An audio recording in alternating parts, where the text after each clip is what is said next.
கர்த்தருக்குள் பிரியமானவர்களே, July 29 Elon G white அம்மையார் அவர்களுடைய மாரநாதா புத்தகம், பக்கம் 419.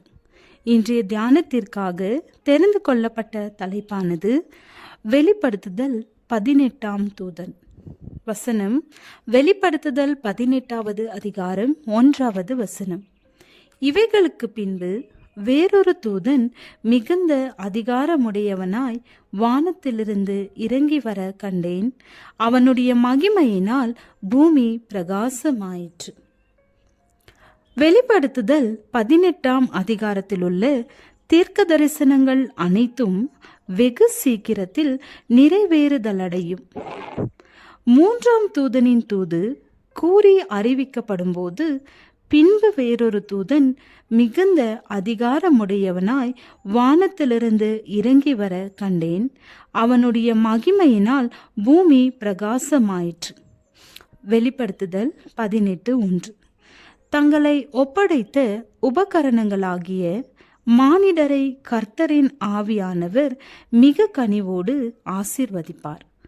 அதன் விளைவாக ஆண்களும் பெண்களும் சிறு பிள்ளைகளும் தங்களது வாய்களை திறந்து துதிகளாலும் நன்றி கூறுதலின் வார்த்தைகளாலும் இந்த பூமி அனைத்தையும் தேவனை பற்றிய அறிவினால் நிறைப்பார்கள்.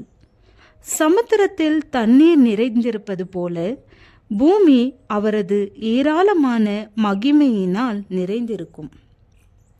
தங்களது நம்பிக்கையின் ஆரம்பத்தை உறுதியாக பற்றி பிடித்தவர்கள் 3ஆம் தூதனின் தூது மிகுந்த வல்லமையோடு கூறி அறிவிக்கப்படும் பொழுது அதிக விழிப்புடையவர்களாக இருந்தார்கள்.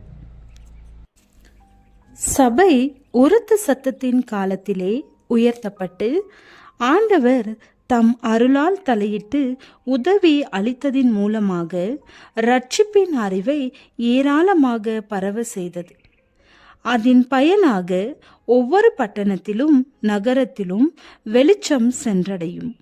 இரட்சிப்பின் அறிவினால் பூமி முழுவதும் நிறைந்திருக்கும். தேவ ஆவியானவரின் புதுப்பித்தலினால் மிகவும் அதிக ஊக்கத்தோடும் சுறுசுறுப்போடும் இயங்குகின்ற செயல் துணைகளின் வெற்றியினால் முடிசூட்டப்பட்டார்கள். அதன் மூலமாக நிகழ்கால சத்தியத்தின் ஒளி எங்கனும் பளிச்சிட்டு காணப்படும். இந்த காலத்திலே தொடர்ச்சியாக நடைபெறும் சம்பவங்களால் அந்த சூழ்நிலைக்கு தேவனே எஜமானராக இருக்கிறார் என்பதை வெளிப்படுத்தும் சத்தியம் சந்தேகத்திற்கிடமில்லாத விதத்தில் மிகவும் தெளிவான மொழியில் கூறி அறிவிக்கப்படும். பரிசுத்த ஆவியானவரின் அடக்கியாளும் வல்லமை கடியில் ஒரு மக்கள் கூட்டமாக ஆண்டவருக்கு வழியை ஆயத்தம் செய்ய வேண்டும். சுவிசேஷம் அதன் தூய்மையான தன்மையிலே கொடுக்கப்பட வேண்டும். ஜீவ தண்ணீரின் ஓடை அதன் போக்கிலே ஆழப்படுத்தி கொண்டும் அகலப்படுத்தி கொண்டும் செல்ல வேண்டும். அருகிலும் மற்றும் தூரமான இடங்களிலும் இருக்கும் பனிக்கலங்களிலிருந்தும் மக்கள் அதிகமாக ஈடுபட்டிருக்கின்ற விவசாயம், வியாபாரம் மற்றும் சாதாரணமான தொழில் செய்வோர் மத்தியினின்றும் மனிதர்கள் அழைக்கப்படுவார்கள். இவர்களை அனுபவம் உள்ள மனிதர்களோடு தொடர்பு கொள்ள செய்து சத்தியம் அவர்களுக்கு கற்றுக் கொடுக்கப்படும். இவர்கள் இவ்வாறு திறமையோடு உழைக்க கற்றுக்கொள்ளும் பொழுது சத்தியத்தை வல்லமையோடும் கூறி அறிவிப்பார்கள். தெய்வீக அருட்செயல்களின் மிகவும் அற்புதமான கிரியைகளின் மூலமாக மலை போன்ற கடினமான காரியங்களும் அகற்றப்பட்டு சமுத்திரத்திலே எரிந்து விடப்படும். இந்த பூமியில் வாழ்கின்ற மக்களுக்கு மிகவும் முக்கியமானதாக கருதப்படும் தூது மக்களால் கேட்கப்பட்டு புரிந்து கொள்ளப்படும். சத்தியம் என்றால் என்ன என்பதை மனிதர் அறிந்து கொள்வார்கள்.